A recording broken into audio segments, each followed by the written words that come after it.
Capítulo 16. Aproximando-se os fariseus e os saduceus, tentando-o, pediram-lhe que lhes mostrasse um sinal vindo do céu. Ele, porém, lhes respondeu: Chegada a tarde, dizeis, haverá bom tempo, porque o céu está avermelhado, e pela manhã, hoje haverá tempestade, porque o céu está de um vermelho sombrio. Sabeis, na verdade, discernir o aspecto do céu, e não podeis discernir os sinais dos tempos? Uma geração má e adúltera pede um sinal, e nenhum sinal lhe será dado, senão de Jonas. E deixando-os, retirou-se. Ora, tendo os discípulos passado para o outro lado, esqueceram-se de levar pão.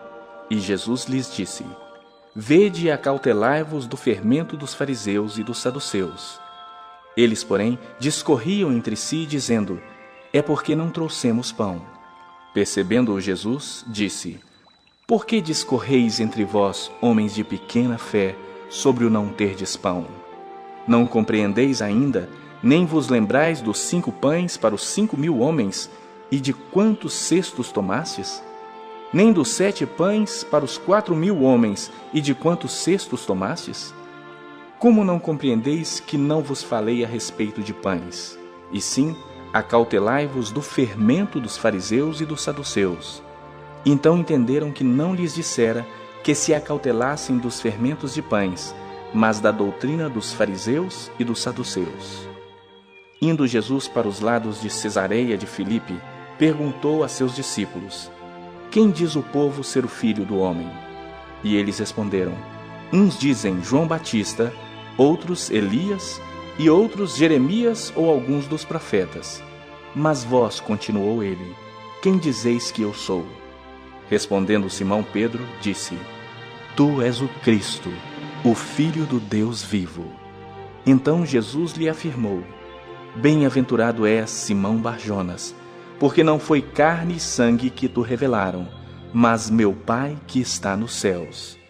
Também eu te digo que tu és Pedro, e sobre esta pedra edificarei a minha igreja, e as portas do inferno não prevalecerão contra ela. Dar-te-ei as chaves do reino dos céus. O que ligares na terra terá sido ligado nos céus, e o que desligares na terra terá sido desligado nos céus. Então advertiu os discípulos de que a ninguém dissessem ser ele o Cristo. Desde esse tempo, começou Jesus Cristo a mostrar a seus discípulos que lhe era necessário seguir para Jerusalém e sofrer muitas coisas dos anciãos, dos principais sacerdotes e dos escribas, ser morto e ressuscitado no 3º dia. E Pedro, chamando-o à parte, começou a reprová-lo, dizendo: Tem compaixão de ti, Senhor. Isso de modo algum te acontecerá. Mas Jesus, voltando-se, disse a Pedro: Arreda, Satanás. Tu és para mim pedra de tropeço, porque não cogitas das coisas de Deus, e sim das dos homens. Então disse Jesus a seus discípulos: Se alguém quer vir após mim, a si mesmo se negue, tome a sua cruz e siga-me. Porquanto quem quiser salvar a sua vida, perdê-la-á, e quem perder a vida por minha causa, achá-la-á. Pois que aproveitará o homem se ganhar o mundo inteiro e perder a sua alma? Ou que dará o homem em troca da sua alma? Porque o Filho do Homem há de vir na glória de seu Pai, com os seus anjos, e então retribuirá a cada um conforme as suas obras. Em verdade vos digo que alguns há dos que aqui se encontram que de maneira nenhuma passarão pela morte até que vejam vir o Filho do Homem no seu reino. Capítulo 17. 6 dias depois, tomou Jesus consigo a Pedro e aos irmãos Tiago e João e os levou em particular a um monte alto. E foi transfigurado diante deles. O seu rosto resplandecia como o sol, e as suas vestes tornaram-se brancas como a luz. E eis que lhes apareceram Moisés e Elias, falando com ele. Então disse Pedro a Jesus: Senhor, bom é estarmos aqui. Se queres, farei aqui 3 tendas. Uma será tua, outra para Moisés, outra para Elias. Falava ele ainda, quando uma nuvem luminosa os envolveu. E eis vindo da nuvem uma voz que dizia: Esse é o meu Filho amado, em quem me comprazo. A ele ouvi.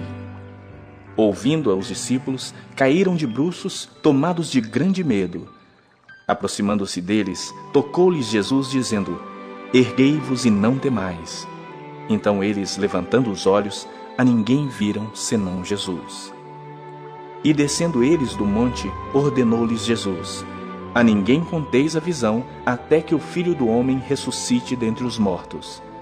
Mas os discípulos o interrogaram: Por que dizem, pois, os escribas ser necessário que Elias venha primeiro?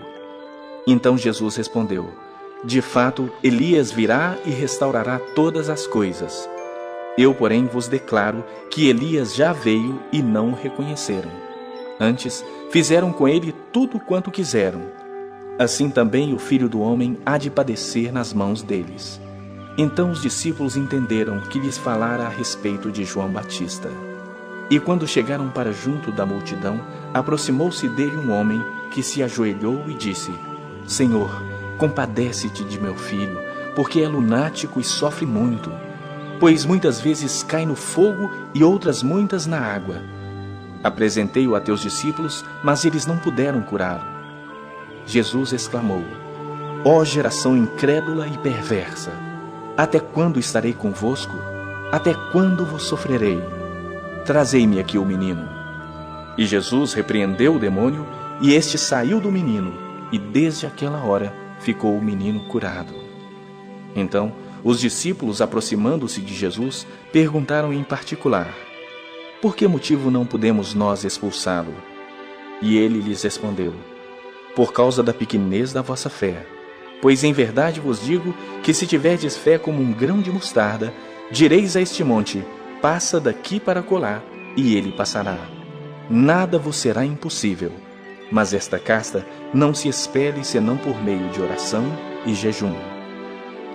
Reunidos eles na Galileia, disse-lhes Jesus: O Filho do Homem está para ser entregue nas mãos dos homens, e estes o matarão, mas ao terceiro dia ressuscitará.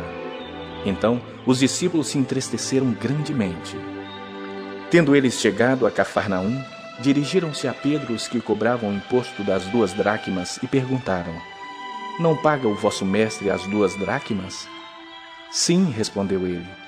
Ao entrar Pedro em casa, Jesus se lhe antecipou, dizendo: Simão, que te parece?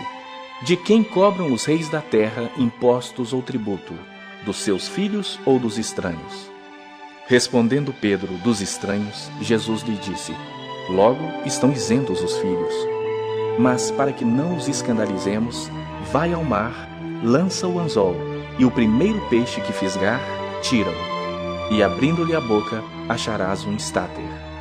Toma-o e entrega-lhes por mim e por ti. Capítulo 18. Naquela hora, aproximaram-se de Jesus os discípulos, perguntando: Quem é porventura o maior no reino dos céus? E Jesus, chamando uma criança, colocou-a no meio deles, e disse: Em verdade vos digo, que se não vos converterdes e não vos tornardes como crianças, de modo algum entrareis no reino dos céus. Portanto, aquele que se humilhar como esta criança, esse é o maior no reino dos céus. E quem receber uma criança tal como esta em meu nome, a mim me recebe. Qualquer, porém, que fizer tropeçar a um destes pequeninos que creem em mim, melhor lhe fora que se lhe pendurasse ao pescoço uma grande pedra de moinho e fosse afogado na profundeza do mar. Ai do mundo por causa dos escândalos, porque é inevitável que venham escândalos, mas ai do homem pelo qual vêm os escândalos. Portanto, se a tua mão ou o teu pé te faz tropeçar, corta-o e lança-o fora de ti. Melhor é entrares na vida manco ou aleijado, do que tendo 2 mãos ou 2 pés, seres lançado no fogo eterno. Se um dos teus olhos te faz tropeçar, arranca-o e lança-o fora de ti. Melhor é entrares na vida com um só dos teus olhos, do que tendo 2, seres lançado no inferno de fogo. Vede, não desprezeis a qualquer destes pequeninos, porque eu vos afirmo que os seus anjos nos céus veem incessantemente a face do meu Pai Celeste. Porque o Filho do Homem veio salvar o que estava perdido. Que vos parece? Se um homem tiver 100 ovelhas e uma delas se extraviar, não deixará ele nos montes as 99, indo procurar a que se extraviou? E se porventura a encontra, em verdade vos digo que maior prazer sentirá por causa desta do que pelas 99 que não se extraviaram. Assim, pois, não é da vontade de vosso Pai Celeste que pereça um só destes pequeninos. Se teu irmão pecar contra ti, vai arguí-lo entre ti e ele só. Se ele te ouvir, ganhaste a teu irmão. Se, porém, não te ouvir, toma ainda contigo 1 ou 2 pessoas, para que, pelo depoimento de 2 ou 3 testemunhas, toda a palavra se estabeleça. E se ele não os atender, dize-o à igreja. E se recusar ouvir também a igreja, considera-o como gentio e publicano. Em verdade vos digo que tudo o que ligardes na terra terá sido ligado nos céus, e tudo o que desligardes na terra terá sido desligado nos céus. Em verdade também vos digo que se 2 dentre vós sobre a terra concordarem a respeito de qualquer coisa que porventura pedirem, ser-lhes-á concedida por meu Pai que está nos céus. Porque onde estiverem 2 ou 3 reunidos em meu nome, ali estou no meio deles. Então Pedro, aproximando-se, lhe perguntou: Senhor, até quantas vezes meu irmão pecará contra mim, que eu lhe perdoe?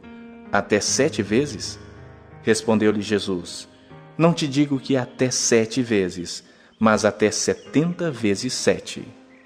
Por isso, o reino dos céus é semelhante a um rei que resolveu ajustar contas com seus servos. E passando a fazê-lo, trouxeram-lhe um que lhe devia 10.000 talentos. Não tendo ele, porém, com que pagar, ordenou o Senhor que fosse vendido ele, a mulher, os filhos e tudo quanto possuía, e que a dívida fosse paga. Então o servo, prostrando-se reverente, rogou: Sê paciente comigo, e tudo te pagarei. E o senhor daquele servo, compadecendo-se, mandou-o embora e perdoou-lhe a dívida. Saindo, porém, aquele servo, encontrou um dos seus conservos que lhe devia 100 denários, e agarrando-o, o sufocava, dizendo: Paga-me o que me deves. Então o seu conservo, caindo-lhe aos pés, lhe implorava: Sê paciente comigo e te pagarei. Ele, entretanto, não quis. Antes, indo-se, o lançou na prisão, até que saldasse a dívida. Vendo os seus companheiros o que se havia passado, entristeceram-se muito e foram relatar ao seu senhor tudo o que acontecera. Então o seu senhor, chamando-o, lhe disse: Servo malvado, perdoei-te aquela dívida toda porque me suplicaste. Não devias tu igualmente compadecer-te do teu servo, como também eu me compadeci de ti? E, indignando-se, o seu senhor o entregou aos verdugos até que lhe pagasse toda a dívida. Assim também meu Pai Celeste vos fará, se do íntimo não perdoardes cada um a seu irmão.